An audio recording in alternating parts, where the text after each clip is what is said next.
Print in Japan.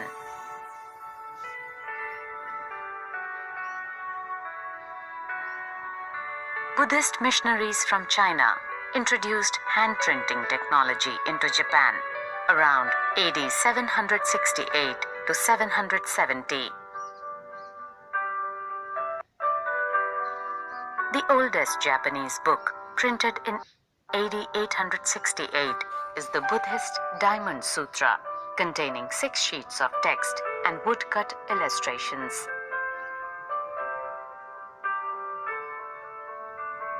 Pictures were printed on textiles, playing cards, and paper money. In medieval Japan, poets and prose writers were regularly published, and books were cheap and abundant. Printing of visual material led to interesting publishing practices. In the late 18th century, in the flourishing urban circles at Edo, later to be known as Tokyo, illustrated collections of paintings depicted an elegant urban culture involving artists, courtesans, and tea-house gatherings.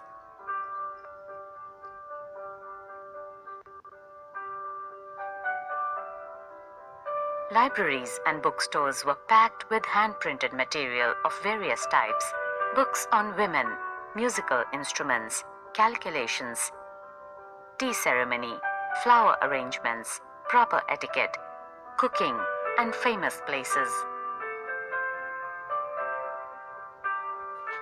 Print comes to Europe. For centuries, silk and spices from China flowed into Europe through the Silk Route. In the 11th century, Chinese paper reached Europe via the same route. Paper made possible the production of manuscripts, carefully written by scribes.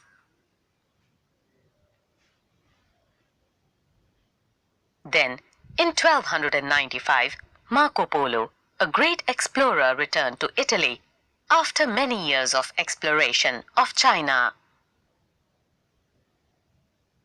As you read above, China already had the technology of woodblock printing. Marco Polo brought this knowledge back with him. Now Italians began producing books with woodblocks, and soon the technology spread to other parts of Europe. Luxury editions were still handwritten on very expensive vellum, meant for the aristocratic circles and rich monastic libraries, which scoffed at printed books as cheap vulgarities.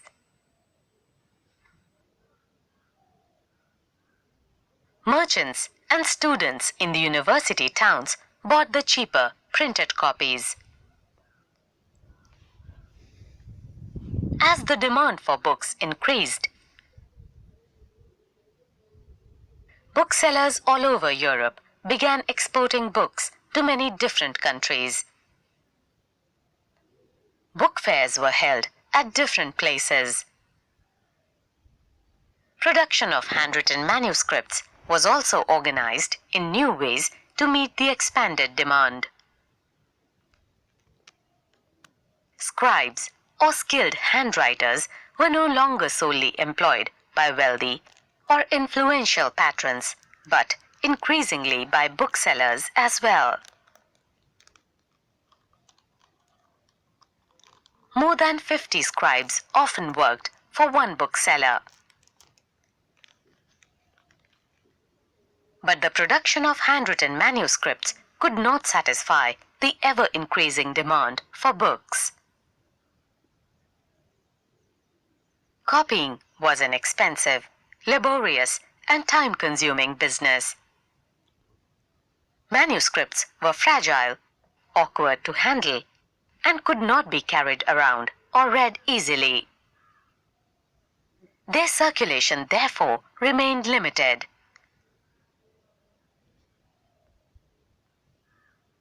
With the growing demand for books, woodblock printing gradually became more and more popular.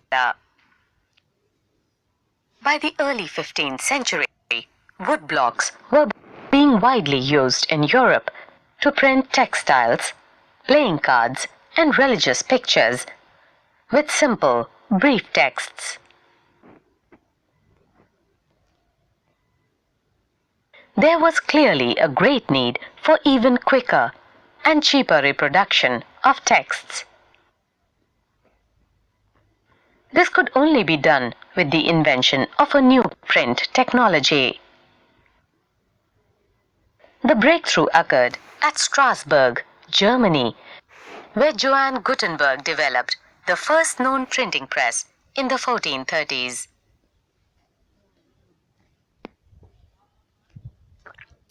Let us learn about Gutenberg and the printing press. Gutenberg was the son of a merchant and grew up on a large agricultural estate. From his childhood, he had seen wine and olive presses. Subsequently, he learned the art of polishing stones, became a master goldsmith, and also acquired the expertise to create lead molds used for making trinkets. Drawing on this knowledge, Gutenberg adapted the existing technology to design his innovation. The olive press provided the model for the printing press, and molds were used for casting the metal types for the letters of the alphabet. By 1448, Gutenberg perfected the system. The first book he printed was the Bible. About 180 copies were printed, and it took 3 years to produce them. By the standards of the time, this was a fast production. The new technology did not entirely displace the existing art of producing books by hand. In fact, printed books at first closely resembled the handwritten manuscripts in appearance and layout. The metal letters imitated the ornamental, handwritten styles. Borders were illuminated by hand with foliage and other patterns, and illustrations were painted. In the books printed for the rich, space for decoration was kept blank on the printed page. Each purchaser could choose the design and decide on the painting school that would do the illustrations.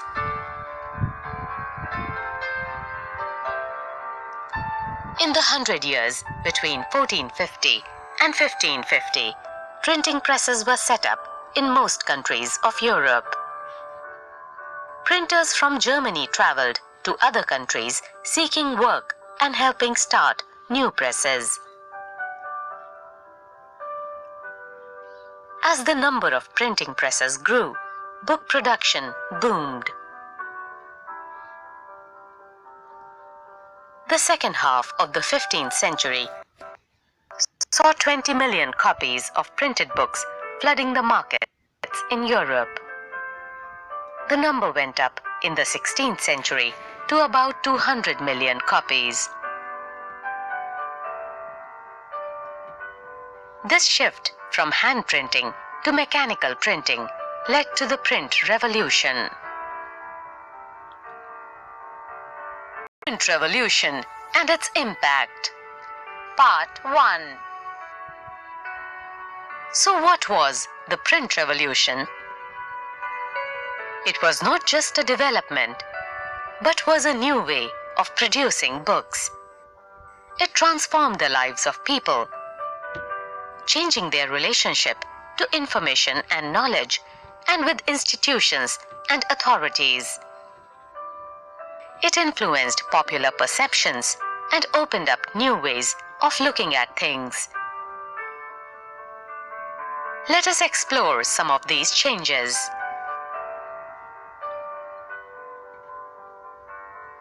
reading public. With the printing press, a new reading public emerged. Printing reduced the cost of books. The time and labor required to produce each book came down, and multiple copies could be produced with greater ease. Books flooded the market, reaching out to an ever-growing readership.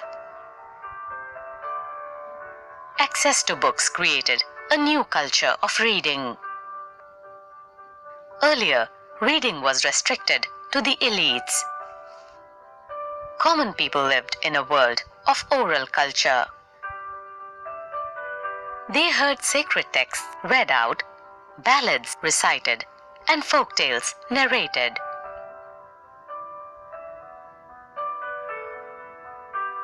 Knowledge was transferred orally. People collectively heard a story or saw a performance. As you will see in other modules, they did not read a book individually and silently. Before the age of print, books were not only expensive, but they could not be produced in sufficient numbers. New books could reach out wider sections of people. If earlier there was a hearing public, now a reading public came into being. But the transition was not so simple. Books could be read only by the literate, and the rates of literacy in most European countries were very low till the 20th century. How then could publishers persuade the common people to welcome the printed book? To do this, they had to keep in mind the wider reach of the printed work. Even those who did not read could certainly enjoy listening to books being read out. So printers began publishing popular ballads and folk tales, and such books would be profusely illustrated with pictures.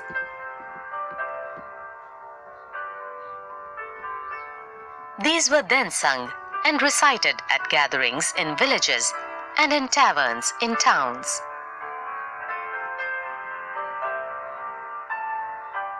Oral culture thus entered print, and printed material was orally transmitted. The line that separated the oral and reading cultures became blurred, and the hearing public and reading public became intermingled.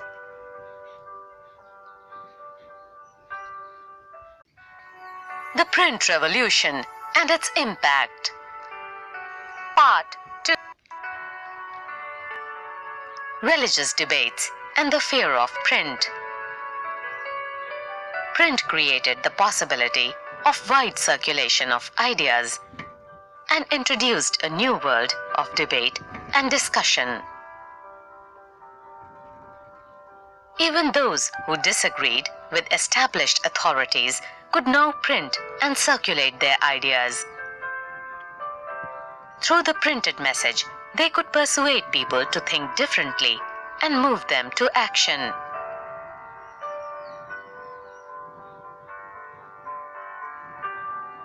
This had significance in different spheres of life. Not everyone welcomed the printed book, and those who did also had fears about it. Many were apprehensive of the effects that the easier access to the printed word and the wider circulation of books could have on people's mind. It was feared that if there was no control over what was printed and read, then rebellious and irreligious thoughts might spread. If that happened, the authority of valuable literature would be destroyed. Expressed by religious authorities and monarchs, as well as many writers and artists. This anxiety was the basis of widespread criticism of the new printed literature that began to circulate. Let us consider the implication of this in one sphere of life in early modern Europe, namely religion. In 1517, the religious reformer Martin Luther wrote 95 theses, criticizing many of the practices and rituals of the Roman Catholic Church. A printed copy of this was posted on a church door in Wittenberg. It challenged the church to debate his ideas. Luther's writings were immediately reproduced in vast numbers and read widely. This led to a division within the church and to the beginning of the Protestant Reformation. Luther's translation of the New Testament sold 5,000 copies within a few weeks, and a second edition appeared within 3 months. Deeply grateful to print, Luther said, "Printing is the ultimate gift of God and the greatest one." Several scholars, in fact, think that print brought about a new intellectual atmosphere and helped spread the new ideas that led to Reformation.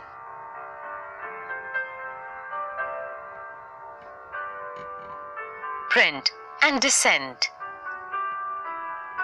Print and popular religious literature stimulated many distinctive individual interpretations of faith, even among little educated working people.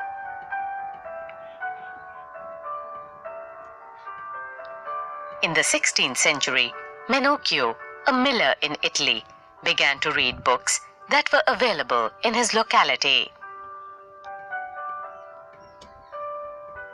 He reinterpreted the message of the Bible and formulated a view of God and creation that enraged the Roman Catholic Church. When the Roman Church began its Inquisition to repress heretical ideas, Menocchio was hauled up twice and ultimately executed.